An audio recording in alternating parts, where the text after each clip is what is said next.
folks, this is Bob from BBD in our studio in DEFCON, Delhi, reporting to you on the start of this new week, which is Monday.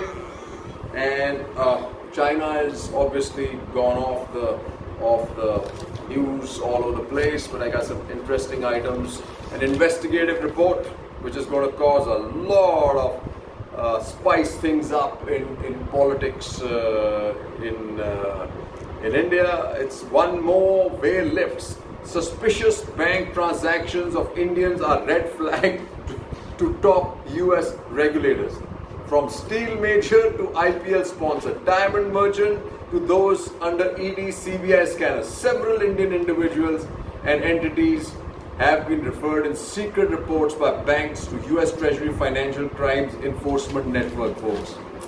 This is going to be a big one because almost every transaction is dollars, is tracked by the United States, and anything that seems suspicious is red flag.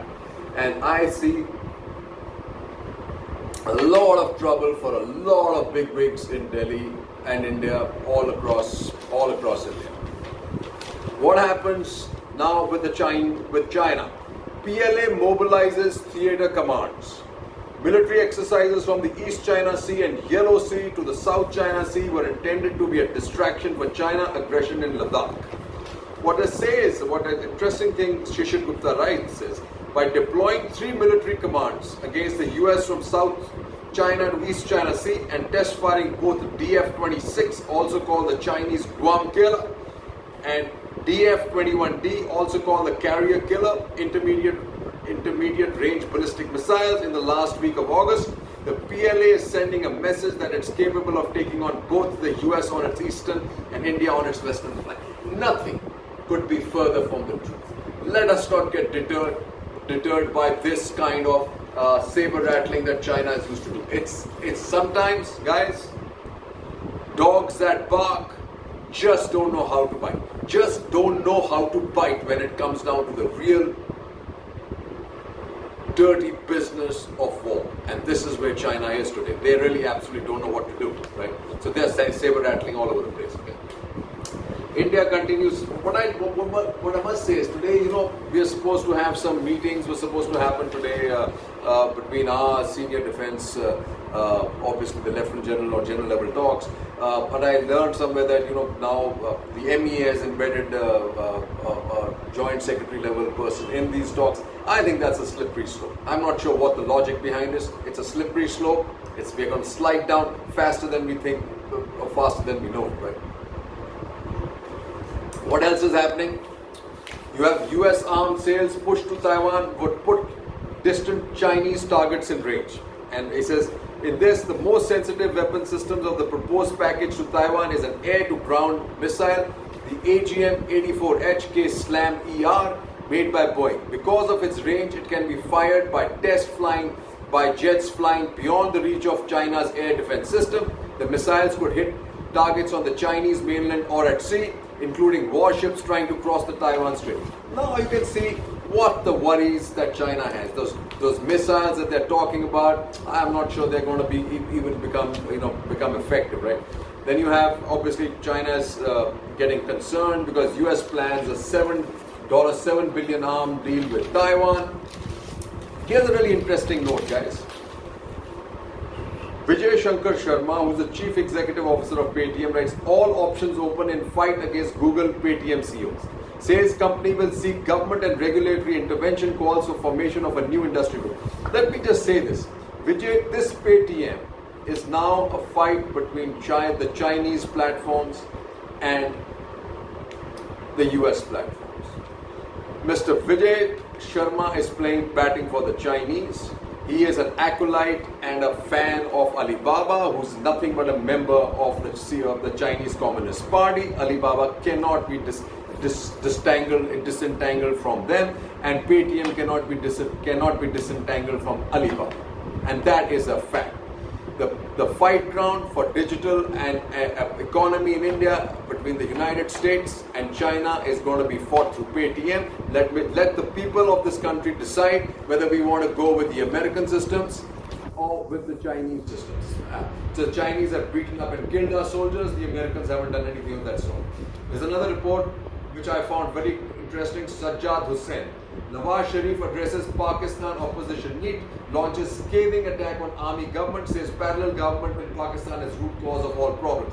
Ladies and gentlemen, it's time for us to get out and help Nawaz Sharif. Our Prime Minister took the leap of faith by dropping in for Nawaz Sharif's child's wedding. I think this is time to support Nawaz Sharif to destabilize and break the nexus of the Pakistani army in Pakistan, and that's the only way forward. And let me just say this: democracy in Pakistan will be helped if we are able to defeat China at war. That is going to be a fact. If you want to control Pakistan, we've got to get to China. Things in Thailand are getting bad. Protests in Thailand escalate as thousands challenge monarchy. Afghanistan is anything but settled. Violent attacks plague Afghanistan as peace talks with Taliban slow down. Interestingly, in Khalij times, India is the flavor. First is the Kohli team to bat for Corona heroes during IPL. Then the next day, game on. IPL begins today. Then they're talking about Russia in 100 million vaccine deal with India firm. Then they're talking about Gulf SWF's Ambani's retail unit. I think we've made a major strategic foreign policy move in the Middle East, in which I think Iran really needs to be sidelined at this point of time. Our focus should be the flank level, the grouping led by Saudi Arabia. It includes the United Arab Emirates, now Israel. And while that's happening, let's see what's happening here. US carrier enters Gulf to enforce Iran sanctions. Interesting. Iran's not going to have it easy. China's not having it easy either, because you have this report by Anna Feld, which says China worries that Trump facing elections may start a new war. You have to worry about our diplomats too, because you have something in the UK Times saying former diplomat helped Chinese spies. You got now some reporters being caught. I think you should also be looking out for some diplomats. I think they're involved too, right? Then it says China sets framework for party sway over private sector. So what is the private sector really? Why would you even let Alibaba be in India at all? Ask Mr. Shekhar that. Ask Mr. Sharma that. Because what it says, Mao Zedong vowed to abolish Chinese capitalists. Deng Xiaoping said they could get rich. Now Xi Jinping, China's current leader, has his own message for the country's private businesses that reflects a drive for both economic growth and greater Communist Party control. We are here to help you, but you must also help and heed us. So what happens if those guys, Paytm controls the payment systems in India? Why would you let a Chinese company have any play in that at all? I asked Mr. Sharma of Paytm that, right? Then it says trade war hits passive investors. Here what's interesting is what he writes. If the White House really wanted to stop US investors from investing in Chinese companies, he added, the only way you can really do that is by making it illegal to hold Chinese currency or Chinese currency assets. If that were to happen, relations between the two largest economies would have deteriorated to the extent that losses could well go beyond financial markets.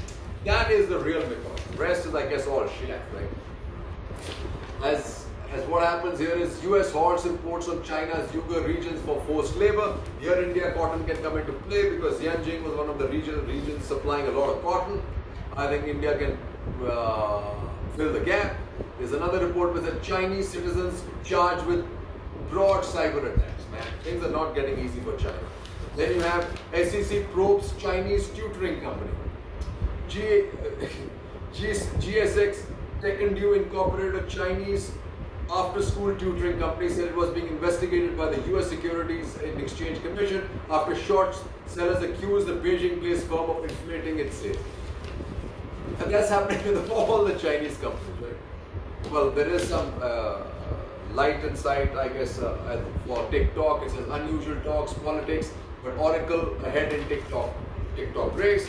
Then you have Oracle, Walmart aim for big stake in TikTok. The key concern of Trump is Trump aides see TikTok deal with US investors control. But why are they doing this? They don't have to also worry about deals like this.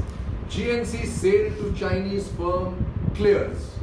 Court approves deal despite national security concerns raised by Rubio. They run actually for GNC, right? You're already talking about pharmaceuticals being controlled by China. Why would you let GNC fall into the hands of the Chinese? I really don't understand this freedom of business in the United States. I mean, this is a sensitive subject. You've seen what's happened during COVID. I think this should be reappealed by the government of the United States. But that's happening. What's happening in Europe? Premier League ditches 700 million China deal. Wow. In Europe, Chinese face rising anger. This is an interesting one. Wang Yi received an obscenity-laced public letter that punctuated just how far China's standing in Europe has fallen. You should be ashamed, another lawmaker, Pavel Novotny, an outspoken district mayor in Prague, wrote, calling the Chinese impudent, thoughtless, uncouth clowns and demanding an apology. How about us using language like that for Wang Yi? That'll be interesting. And Germany too is fallen apart, right? See? After the deal not going through, what it says is the next day Germany unveiled a new strategy that thrusts it into the geopolitical struggle over China's military expansion in the Indian and Pacific Ocean. Well, welcome to the crowded Indo-Pacific Ocean. Good for India, bad for China. And as this confirms that China-Germany shifts from allies to rivals. The relationship that saw Germany provide China with the machines to power its economy helped the German economy recover rapidly after the fiscal crisis, but German business leaders said the model is no longer working as China turns from partner to rival. As it goes ahead and says, US aggressiveness is useful because it means Germany can take positions that would have looked aggressive 2 years ago, but now look reasonable, said Jerome Zettelmeier, a former senior German economics minister official who is now deputy director for strategy at the International Monetary Fund in Washington. Interesting. Here again we go. Seeking friends in Europe, China finds rising anger. China is facing the blowback of its life, folks. There is no reason for India to pander to their sensibilities or sensitivities. They've never done it to us, and we absolutely do not at this point need to do it to them. Jai Hind.